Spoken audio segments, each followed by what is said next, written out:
அனைவருக்கும் வணக்கம். நாம் இந்த வீடியோவில் பொதுத்தமிழில் உள்ள இம்பார்ட்டண்ட் கொஸ்டின்ஸும் ப்ரீவியஸ் இயரில் குரூப் 2 மற்றும் குரூப் 4ல் கேட்கப்பட்ட கொஸ்டின்ஸ் பார்க்கலாம். ஃபஸ்ட்டு, இந்தியாவின் ஏதென்ஸ் என அழைக்கப்படும் பகுதி எது அப்படின்னா மதுரை மாநகர் தான் இந்தியாவின் ஏதென்ஸ் என அழைக்கப்படுகிறது.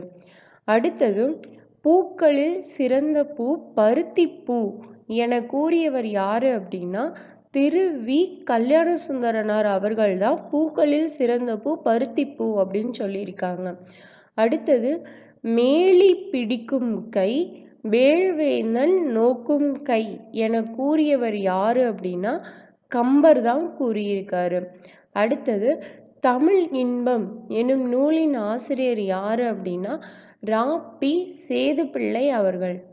அடுத்தது, தமிழ்நாட்டின் வேர்ட்ஸ்வொர்த் என அழைக்கப்படுபவர் யார் அப்படின்னா வாணிதாசன் அவர்கள்.